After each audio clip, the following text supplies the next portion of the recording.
Hi guys, I'm here with my mom today and we're going to show you how to make poached pears. So first I want to give a shout out to my dad because he got on the ladder and picked all these pears from my pear tree at my house. So shout out to my dad, you're awesome. This is a very simple recipe and anybody can do it, and I urge people to do it. The pears are in season now, so it's a perfect time. So you want to make sure they're not mushy and not completely unripe either, so kind of in between. So we're going to start by peeling them.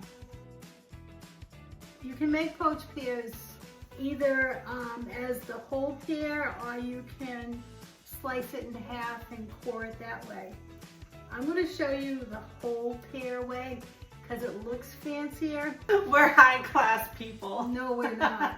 This is a really good dessert to have when you have people who can't have gluten. So take the core out. We're just going to use a spoon and we're going to go from the bottom and kind of work around it to get it out. I mean, is it absolutely necessary to take the whole thing out? No, it's not, but if you can, it's great. That way you can eat the whole thing. And we're going to leave the stem on because it looks good. So on a side note, my mom bought the world's waxiest apples. Yep. Look at these things. Are these safe for human consumption? Jeez. Yeah, they're safe for it, but I am going to peel them to make some applesauce. You could be peeling They're it. so shiny. You know what it looks like? You know what these look like? That fairy tale where The Snow White. yes, and the witch offers the apple. You know, if you were peeling, we would get done a lot faster. No, What? don't do it. Oh God, no. It's the same result. Get out of here. Okay, now it's time to make the solution. So we have 2 cups of white wine. You could use red wine. Red wine, if you wanted to color the pears, you could use a rosé. For my purposes, I'm using white wine. We have 2 cups of white wine, 1 cup of water, 1 cinnamon stick.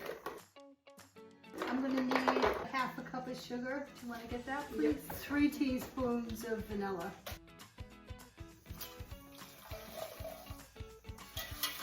And a lemon peel. Just the peel of a lemon. Could you zest it too, or do you recommend the peel? Just the peel, because we're going to take it out after. This isn't a very big one, so I'm going to do 2 of these. And that's it. Alright. So we're going to put this on the burner. Okay, we're going to bring this up to a simmer. We're going to stir this around really good. And now we're going to put our pears in them. Okay, we're going to bring this up to a simmer, let her rip. And we're going to test the pears to see when they're done. Sometimes it will take 5 minutes, other times a little bit longer, and sometimes even shorter. It depends on how ripe the pears are. I'm just going to take a knife and insert it through. And when it goes without any give, I'm going to say the pears are done. And then at that point, I'm going to move the pears out of the solution. And we're going to boil this down till it's about half to make it a syrupy mixture to go over the pears. It smells amazing. Also, when I showed you guys a close-up of what's inside the pot, I realized that the vanilla beans look like specks of dirt. They are not specks of dirt. You will never find specks of dirt in my kitchen. I was like, we should explain that they're vanilla beans and not dirt, so that random people of the internet aren't, why ain't there dirt in the pot?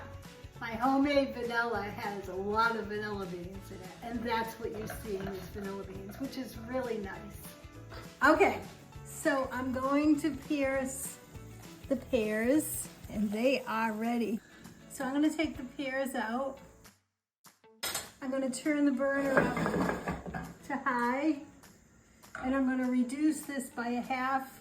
And then once it's reduced, we're going to put the pear solution over the pears. Beautiful. It's a nice syrup. All right, we're just about done. It's reduced quite a bit. Pour some over the pears. Nice. This is a really nice finish to a meal. Put your cinnamon stick close by.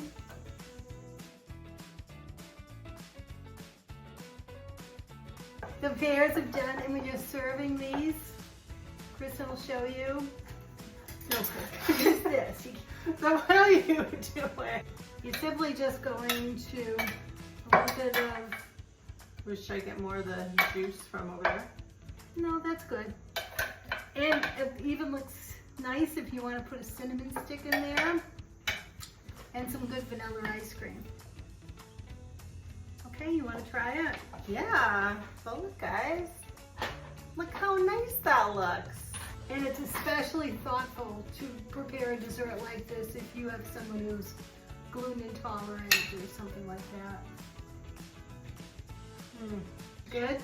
That's really good. Do you want some? I will after. Make it. You'll like it, and so will your people.